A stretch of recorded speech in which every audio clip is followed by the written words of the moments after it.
Hello everyone, welcome to the study with Mayank. मैं हूं आपका मयंक। आज के वीडियो में हम लोग सिविल सेवा प्रारंभिक परीक्षा 2023 के प्रीलिम्स पेपर के जो क्वेश्चन पैटर्न है उसके बारे में यहाँ पे डिस्कशन करेंगे, उसका एनालिसिस करेंगे। देखिए, जैसा कि आप लोग जानते हैं 2023 का जो प्रीलिम्स पेपर है इस बार 28 मई को हुआ था और 28 मई का पेपर देखने के बाद बहुत सारे अभ्यर्थियों का मनोबल टूट गया था। मुझे चैनल के कमेंट सेक्शन में बहुत सारे अभ्यर्थियों के कमेंट देखने को मिले जिनको ऐसा लगने लगा कि अब उनसे यूपीएससी नहीं हो पाएगा। तो आज के वीडियो में हम पूरा का पूरा पेपर डिस्कस नहीं करेंगे। यहाँ पर हम केवल GS1 पेपर का जो क्वेश्चन पैटर्न है उसको समझने का प्रयास करेंगे और ये जानने का प्रयास करेंगे क्या वास्तव में पेपर पैटर्न काफ़ी ज़्यादा टफ है या फिर ऐसा पैटर्न है कि केवल ये जीनियस टाइप के अभ्यर्थियों के लिए बना है, एवरेज अभ्यर्थियों के लिए पैटर्न नहीं बना है। तो उन सब बातों पर हम यहाँ पर विचार विमर्श करेंगे। देखिए, मेरा मानना ये है कि अगर आप ये वीडियो पूरा देख लेंगे तो आपको यूपीएससी प्रीलिम्स एग्जाम को लेकर जो डाउट है, जो आपको संशय है, वो सारे संशय दूर हो जाएंगे और आपका मनोबल फिर से बढ़ेगा। तो आशा करता हूं कि आप लोग वीडियो पूरा देखेंगे। तो चलिए स्टार्ट करते हैं आज का वीडियो। देखते हैं मैं क्या क्या डिस्कस करना है यहाँ पर। देखिए, जैसा कि आप लोग जानते हैं यूपीएससी के इस बार के पैटर्न की बात करें तो इस बार के पैटर्न में हमें यूपीएससी के क्वेश्चन पेपर में 4 प्रकार के प्रश्न देखने को मिले। उन 4 प्रकार के प्रश्नों में एक प्रकार के प्रश्न इस प्रकार के प्रश्न थे जो कि वन लाइनर प्रश्न थे। तो वन लाइनर प्रश्न की बात करें, वन लाइनर प्रश्न की खास बात ये होती है कि अगर आपको डायरेक्ट उत्तर मालूम है तो आपको ज़्यादा दिमाग नहीं लगाना पड़ता है। आप सामान्यतः टिक लगाइए और आपका आंसर अटेम्प्ट हो जाता है।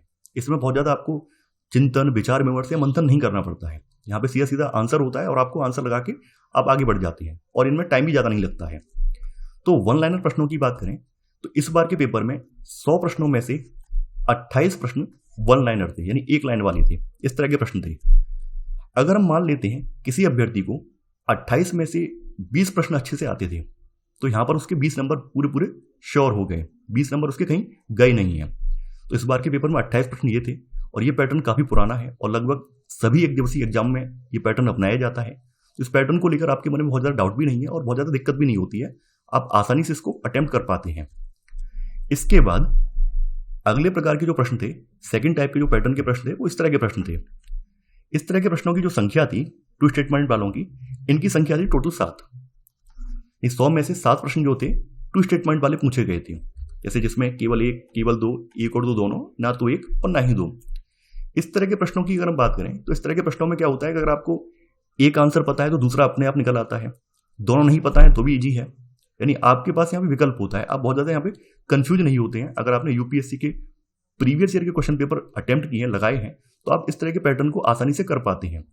तो इस बार के पेपर में इन प्रश्नों की संख्या भी कम थी, बहुत ज़्यादा नहीं थे, केवल 7 प्रश्न रखे गए थे। तीसरे टाइप के जो प्रश्न थे वो कथन निष्कर्ष वाले थे। कथन दिया है और कथन से पूछा है कि कथन 1, कथन 2 की सही व्याख्या, यानी कथन 2, कथन 1 की सही व्याख्या है या नहीं है। इस तरह के प्रश्नों की संख्या 18 थी। देखिए, ये जो प्रश्न होते हैं इस तरह के प्रश्नों के लिए अभ्यास चाहिए होता है। जैसा कि मैं बार बार कहता हूँ, कथन और निष्कर्ष वाले जो प्रश्न हैं उनमें अभ्यर्थी कंफ्यूज होता है कि क्या वास्तव में कथन 2 जो है कथन 1 की पुष्टि कर रहा है या नहीं कर रहा है, या कथन 1 या कथन 2 दोनों अलग अलग हैं। तो इसका सबसे अच्छा तरीका होता है कि अगर आप प्रीवियस ईयर के क्वेश्चन पेपरों का अभ्यास करेंगे, टेस्ट सीरीज का अभ्यास करेंगे, तो इसमें आपको दिक्कत नहीं होगी। अब देखिए, ये प्रश्न भी बहुत ज़्यादा टफ नहीं होती, ये प्रश्न भी बहुत ज़्यादा टफ नहीं है, आसान प्रकार के प्रश्न ही है। अगर 18 में से किसी अभ्यर्थी ने 10 प्रश्न भी यहाँ पे किए होंगे तो भी कितना हो गया, यानी 20 प्रश्न वहां से हो गए। 7 प्रश्न आपके टू स्टेटमेंट वाले थे, ठीक है। इसमें से 2-3 प्रश्न तो आप अटेम्प्ट करेंगे ही करेंगे। इधर से आपके 18 में से 10 प्रश्न अगर आपने सही कर लिए तो कितना हो गया, ये 10 और 2 12 और 12 के बाद यहाँ पे 20, यानी 32 प्रश्न आपके यहाँ से हो गए। अब इसके बाद बात करते हैं अगला पैटर्न जो कि नवीन पैटर्न है। हालांकि 2022 के पेपर में यूपीएससी ने पहली बार ये पैटर्न सामने रखा था और उस समय यूपीएससी ने संकेत दिया था कि आने वाले वर्षों में अभ्यर्थियों को ये पैटर्न देखने को मिलेगा। उस समय बहुत सारे अभ्यर्थियों को ऐसा लगता था कि यूपीएससी ने केवल एक्सपेरिमेंट किया है और शायद आने वाले वर्षों में पैटर्न देखने को ना मिले। देखिए, अगर आप लोग गहनता से समझेंगे कि यूपीएससी की मजबूरी क्या है, यूपीएससी ने क्यों ये पैटर्न रखा है, तो आपको समझ में आएगा। अगर आप यूपीएससी के 25 वर्षों के प्रश्न पत्रों को उठाकर देखते हैं तो आप ये पाते हैं कि यूपीएससी लगभग हर वर्ष कठिनाई का स्तर बढ़ा देती है। उसका रीजन ये है कि यूपीएससी में दिनों दिन अभ्यर्थियों की संख्या बढ़ती जा रही है, फॉर्म भरने वालों की संख्या बढ़ती जा रही है। जब से जियो 4G का विस्तार हुआ है, 4G की क्रांति आई है, उसके बाद लगभग गली मोहल्ले का हर बच्चा यूपीएससी की तैयारी कर रहा है। तो ऐसे में यूपीएससी के सामने एक चैलेंज तो है ही, इतनी बड़ी संख्या में जो भीड़ है उसको कैसे रोका जाए। दूसरी बात, आपने देखा होगा कि यूपीएससी का एग्जाम देश का टॉप लेवल का एग्जाम है, सर्वश्रेष्ठ एग्जाम है। तो इस वजह से कई लोग दिखावा करने के लिए, शो ऑफ करने के लिए फॉर्म भरते हैं।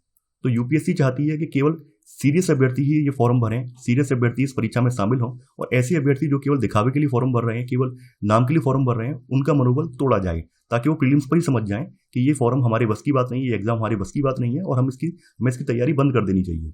तो यूपीएससी ने इस वजह से ये किया है। 2023 के पेपर की अगर हम बात करें, देखिए 2023 के पेपर में 47 क्वेश्चन यानी 47 प्रश्न इस पैटर्न पर आधारित थे। 47% प्रश्न इस पैटर्न पर आधारित थे और हो सकता है आने वाले वर्षों में इन प्रश्नों की संख्या और ज़्यादा बढ़ जाए। इस पैटर्न की दिक्कत क्या है? देखिए इस पैटर्न की दिक्कत ये है कि हम यहाँ पर एलिमिनेशन मेथड यूज नहीं कर सकते हैं। जैसे कि आपने देखा होगा पहले जो प्रश्न होते थे उनमें कुछ इस तरह के विकल्प होते थे, 1 या 2, 2 या 3, 3 या फिर यहाँ पर 1, इस तरह के विकल्प होते थे। तो ऐसे में हमें कोई एक विकल्प पता होता था तो उसके आधार पर हम यहाँ पर गैस करके पता लगा लेते। जैसे मान लेते हैं हमें पता था कि 2 वाला विकल्प गलत है, तो हमने क्या किया, जो 2 वाला यहाँ पर देख लेते थे, 2 वाला जो एक तो ये निकल जाएगा, एक बाहर ये निकल जाएगा, फिर बचेंगे कौन, 3 या 1 बचेगा। तो ऐसे करके गैस करके हम यहाँ पर सही आंसर पर लगभग पहुंच जाते थे और हमारी एक्यूरेसी भी इसमें 72-75% बनी रहती थी। लेकिन इसमें क्या है, इसमें हम ये जो एलिमिनेशन मेथड है ये यूज नहीं कर सकते हैं। यहाँ जब तक हमने विषय को डीपली नहीं पढ़ा होगा, डीपली विषय की एनालिसिस नहीं की होगी, हम इस तरह के प्रश्नों का आंसर नहीं लगा सकते हैं। तो इसके लिए जरूरी ये है कि आपको प्रॉपर तरीके से पढ़ना होगा, शुरुआत से ही रणनीति बनानी होगी और उसके अकॉर्डिंग आपको पढ़ाई करनी होगी, तभी आप ये प्रश्न पत्र अटेम्प्ट कर पाएंगे। अन्यथा आपका यूपीएससी की तैयारी करना का कोई औचित्य नहीं रह जाएगा। अब देखिए इस पैटर्न की अच्छी बात क्या है, अगर इसका एक पॉजिटिव पक्ष देखेंगे तो इसका एक पॉजिटिव पक्ष भी है, नेगेटिव पक्ष ही नहीं है, इसका पॉजिटिव पक्ष भी है। जैसे मान लेते हैं यूपीएससी ने इस प्रश्न का आंसर माना है बी वाला, केवल 2 आंसर इसका सही है, यूपीएससी ने आंसर ये माना है। और इसके जो 4 स्टेटमेंट दिए गए हैं, इन 4 स्टेटमेंट में 3 और 4 स्टेटमेंट वास्तव में सही हैं। यहाँ पे मैं एग्जांपल दे रहा हूँ, मुझे नहीं पता है सही है गलत है, केवल एग्जांपल दे रहा हूँ मैं। तो मैं यहाँ पर एग्जांपल दे रहा हूँ कि यूपीएससी के अकॉर्डिंग 3 और 4 विकल्प यहाँ पर सही है। अब अभ्यर्थी जो पार्टिसिपेट कर रहा है एग्जाम में, उसे लगता है कि विकल्प 1 और विकल्प 2 सही है और उसने विकल्प 1 और 2 के आधार पर आंसर लगा दिया बी वाला, तो अभ्यर्थी का आंसर हो जाएगा सही। यानी कहने का मतलब ये है कि यहाँ पर ये वरीयता नहीं है, बाध्यता नहीं है कि विकल्प हमें जो दिए गए थे उनमें 1 और 2 स्टेटमेंट लिखा हुआ था या 2 या 3 स्टेटमेंट लिखा हुआ था। यानी हम यहाँ पर स्टेटमेंट से बंधे हुए नहीं हैं। हमें लगता है पूरे प्रश्न में केवल 2 विकल्प सही हैं, केवल 2 स्टेटमेंट सही हैं, तो हम यहाँ पे आंसर लगा देंगे। यहाँ पर यह भी नहीं पता है कौन से 2 विकल्प सही हैं। जबकि एलिमिनेशन मेथड वाले में दिक्कत ये थी कि आपको एग्जैक्ट पता होना चाहिए था कि कौन सा स्टेटमेंट सही है। अगर आपकी नज़र में बी वाला सही है यानी 2 और 3 सही है, तो आपका 2 और 3 ही सही कंसीडर होगा, 1 और 2 नहीं होगा। लेकिन यहाँ पर ऐसी दिक्कत नहीं है। यहाँ पर अगर आप आंसर लगाते हैं, अगर मान लीजिए आपने लगाया कि यहाँ पे 2 सही हैं और ये बी वाला लगा दिया, तो आपका आंसर सही हो जाएगा। तो इसका पॉजिटिव पक्ष एक ये भी है। अगर आप इसके पॉजिटिव पक्ष को देखेंगे तो आपके अंदर पॉजिटिविटी आएगी, और आप केवल नेगेटिव पक्ष पर ही फोकस करेंगे तो आप नेगेटिव हो जाएंगे।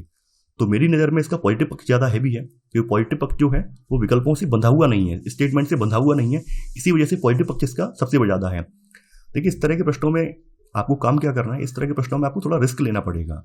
जैसे आपको पता है कि हाँ 1 और 2 विकल्प यहाँ पर सही हैं, तीसरे के बारे में पता नहीं है, तो ऐसे में क्या करेंगे आप, जैसे जो अभ्यर्थी हैं वो अपना एक्सपीरियंस बताते हैं, सेलेक्ट कैंडिडेट हैं वो अपना एक्सपीरियंस बताते हैं कि मान लेते हैं आपने 9 प्रश्न अटेम्प्ट किए अपने रिस्क पर, और 9 प्रश्नों में 6 प्रश्न जो है गलत हो गए। ठीक है, 6 प्रश्न गलत हो गए तो क्या होगा, आपके 2 जो सही प्रश्न, 3 जो सही प्रश्न थे उनमें से 2 प्रश्न और गलत हो गए। अब आपका 1 प्रश्न सही बचा, यानी आपको 1 नंबर का बोनस फिर भी मिल जाएगा। तो ऐसे प्रश्नों में क्या करना होगा, आपको रिस्क लेना पड़ेगा। आप रिस्क लेंगे उतना ज़्यादा सक्सेसफुल रहेंगे, क्योंकि यहाँ पे क्या है, प्रोबेबिलिटी भी हाई है। प्रोबेबिलिटी हाई ये है कि मान लेते हैं किसी विकल्प, जैसे यहाँ पर ये विकल्प है, यहाँ पर इसका केवल 1 विकल्प सही है, लेकिन आपको नहीं पता कौन सा एक स्टेटमेंट यहाँ पे सही होगा, आपने लगा दिया यहाँ पर, आपने तीसरे नंबर को सोच के लगा दिया यहाँ पर, तो आपका 1 विकल्प सही होने की वजह से प्रश्न सही हो जाएगा।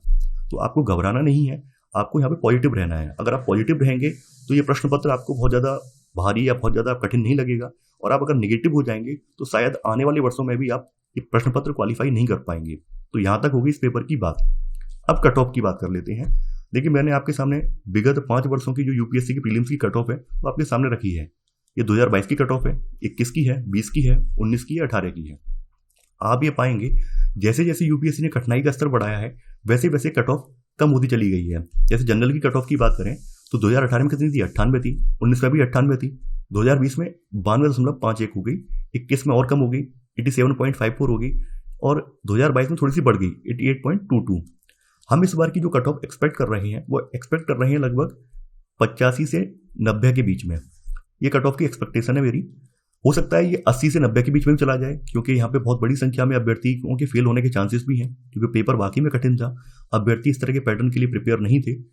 तो जिन लोगों की लगभग 40 से लेकर 45 प्रश्न सही हैं, उनके प्रीलिम्स क्वालिफाई होने के ज़्यादा चांसेस हैं। तो मैं आशा करता हूँ कि आपको ये मेरी जो बातें हैं ये समझ में आई होंगी। लेकिन मेरी पूरा प्रयास है मेरा कि आप लोगों को आने वाले समय में इस तरह के पैटर्न के लिए कैसे प्रिपेयर करवाया जाए, आपको कैसा कंटेंट दिया जाए जिससे आप इस तरह के पैटर्न के लिए पहले से प्रिपेयर हो जाएं और आपको भविष्य में दिक्कत ना हो। तो हम और हमारी टीम इस पर कार्य कर रही है और बहुत जल्दी आपको सुचारू रूप से वीडियो देखने को मिलेंगे। तो तब तक के लिए इतना ही। Thanks for watching. जय हिंद।